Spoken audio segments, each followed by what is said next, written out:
Like the air, you feel cold air, but you don't actually see it. Yeah. Right. Same thing like hot air. You don't see it, but it's there.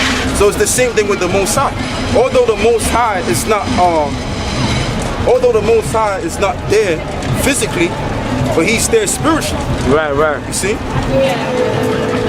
So and you know what? I'm going to read all the way down, man. This is a good script. This is a good chapter here. So it says, by faith Abel offered unto the Most High a more excellent sacrifice, right, than Cain, by which he obtained witness that he was righteous, the Most High testifying of his gift. Right? Let's read that again. Salakia.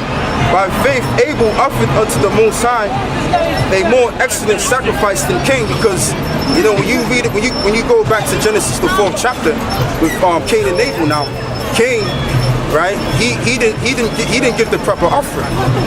You know what I'm saying? But Abel gave the proper offering that the Most High commanded him to give. You see, so by faith he did the right thing. Let's read that again. Where is that? Yeah. I'll start from. Where was that, man? Damn.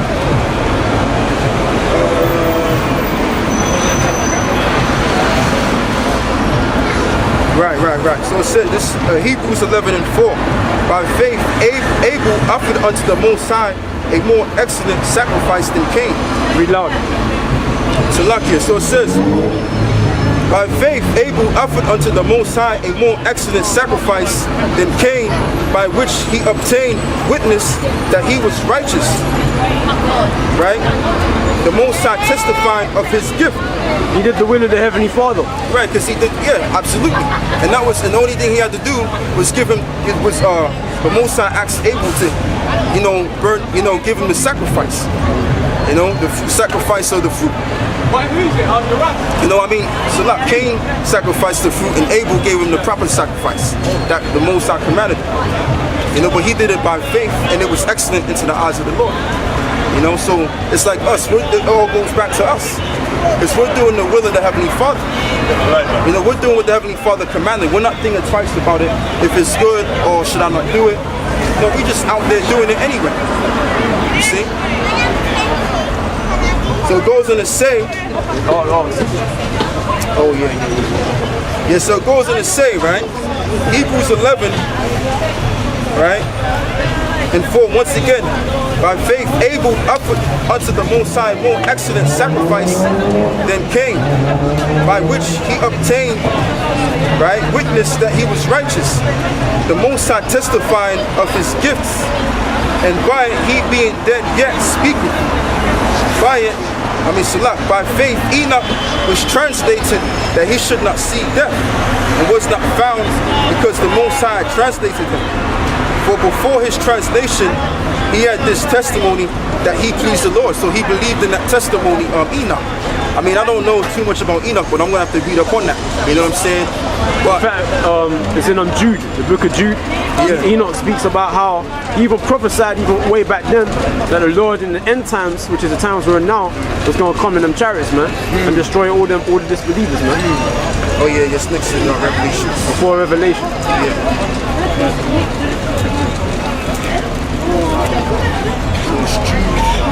See that? Before Revelation. Jude, it's Jude, Enoch, So it says, Jude now, this is Jude, I believe, 1:14. And Enoch also, the seventh from Adam, prophesied of these saints. Behold, the Lord cometh with 10,000 of his saints to execute judgment upon all and to convince all that are ungodly amongst them of all their ungodly deeds which they have ungodly committed, and of all their hard speeches which ungodly sinners have spoken against him. Right? Exactly. So that's what you got to believe in, that you got to be convinced that the Most High is going to send their son, man, and execute judgment on all these people. That's right. Yeah. But these are ungodly people, man. Yeah. Right, so if you can read that again. So this is Jude 1:14, right?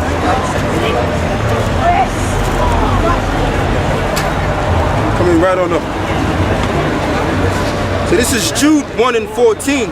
And Enoch also, the seventh from Adam, prophesied of these things, saying, Behold, the Lord cometh with 10,000 of his saints to execute judgment upon all, and to convince all that are ungodly among them of all their ungodly deeds. Right, man. So that's the Lord. So that even back then, Enoch was the seventh generation from Adam. Even all the way back then, basically when man was really first created, even Enoch was talking about the end time, man. The times that we're coming to now. And he believed in that testimony. He was prophesying. He had faith in that. Enoch was prophesying. You don't do things like that. So it's like us, we have faith in that as well, that the end is going to come, and then these people are going to receive the judgment of their life, man. We believe in that. We're convinced by that. So it says, by faith Enoch was translated that he should not see death. Right? This is back on Hebrews 11 and 5. Right? And that he should not see death, and was not found, because the Most High had translated him. For before his translation, read out. He had this testimony that he pleased the Lord. But without faith, it is impossible to please him. So the whole thing is based on faith, man. Because you got a lot of Christians out here. They claim to believe in the Lord and this and that and the third, and they go to church, but they don't really have faith, sincere faith about the Lord, man. That's a cotton Nate, man. Right. It's impossible to please him without it. That's right. And what proves that Nate doesn't have faith, man, because his church institution, I'll say it like that, is backed by the IRS. So he's looking for different funds to set up a temple. But he could have just worked on faith. The Most High gives you what you need to go on through. You see? But the point being is, man, we have sincere faith of the Heavenly Father. That's why we're doing something that's kind of foolish unto you people. Because you people don't understand the deal. Okay? The only thing we come out here to do is to prophesy the things that's coming down and to wake up the elect of our people. And we have faith if we do these things, and the blood will be washed off our hands. Because we're the only people that have the truth out here, man. Okay, you got a million and one doctrines, but this is the truth, whether you believe it or not. You see? Don't go off. So it says, but without faith it is impossible to please him. For and that's James 2 and 17 as well. So it says, faith, it is impossible to please him. Without faith it is possible to please him. Right, let me read that again. So it says, Hebrews 11 and 6, but without faith it is impossible to please him. For he that cometh to the Most High must believe that he is. And that he is a rewarder of them that diligently seek him. So we believe that the Most High is going to reward us for our works, man. We believe that he's the Most High. We believe that he created the heavens and the earth. You gotta believe he exists, man. You see? First and foremost, because the people, they don't believe that he even exists. They're basically atheists, man. Basically, man, because these people, like I said before, they claim to believe in the Lord and everything, but they don't actually believe him sincerely. And what proves that, because Pastor Porkchop, which I always say that, he'll teach you where you can go off, but you can come back in the church and you be forgiven. That right there is not really, that's not signifying faith, man. Because if you had faith in the Lord, you would do right, man, without trying to sin. Although we're in this sinful flesh, of course, but we gotta do the works, man. I can't just say, well, I'm a chosen of the Most High, but yet I'm not putting in the deeds. I'm not putting in the works. All right. So that's powerful, man. I'm gonna read that again. So it says, right? So it says, where is that? Yeah, come. So it says, but without faith it is impossible to please him. For he that cometh to the Most High must believe that he is, and that he is a rewarder of them that diligently seek him. So you have to believe that the Heavenly Father is going to reward us, man, because we're diligent in this thing.